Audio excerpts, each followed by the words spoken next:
Nakatakdang i-deploy ang nasa 15,000 personnel ng Philippine National Police para magbantay sa seguridad ng trillion-peso march sa November 30.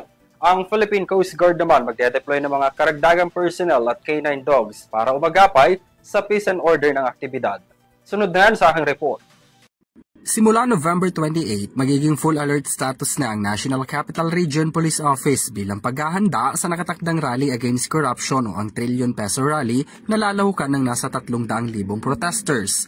Ayon kay PNP spokesperson Brigadier General Randolph Tuanio, kabilang sa mga babantayan nila ang 3 taniyag na pinagdadausan ng mga kilos protesta, kabilang na ang EDSA Shrine, People Power Monument at Quirino Grandstand. Bukod pa yan aniya sa 23 lugar. Sa ngayon, ang trillion peso movement pa lamang aniya ang naaprobahang grupo para magsagawa ng naturang aktibidad sa EDSA White Plains. Sa pahayag naman ng Quezon City Police District, nasa 2,000 personnel ang ide-deploy nila sa ilang mga ruta para matiyak ang maayos at payapang rally.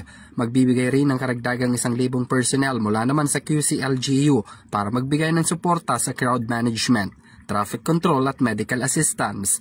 Pinaalalahanan rin ng QCPD ang mga lalahok na sumunod sa mga alituntunin at umiwas sa mga ipinagbabawal na bagay.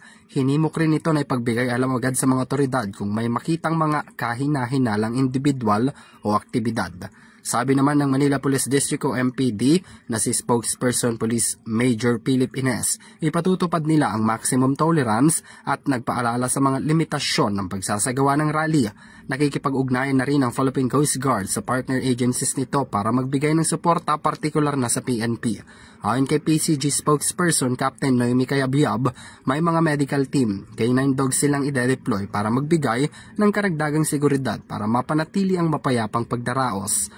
Sa Philippine Coast Guard ay magbibigay po ng assistance sa Philippine National Police, particularly po yung pag-deploy ng ating mga personnel sa mga area po na pupuntahan po ng ating rally, at magpo-provide rin po tayo ng ating mga team na magbibigay ng medical assistance as well as yung ating mga K9 dogs to provide security as well. Yes, within the vicinity naman po ng Manila Bay, no, just to ensure na we will be conducting this rally na peaceful and safe po and secure ng ating mga kababayan. Sa kabuuan, ayon sa PNP, aabot sa 15,000 personnel ang ipakakalat sa NCR para tiyaking maayos at mapayapa ang kilos protesta. 12,000 rito ay sa Maynila ayon sa MPD.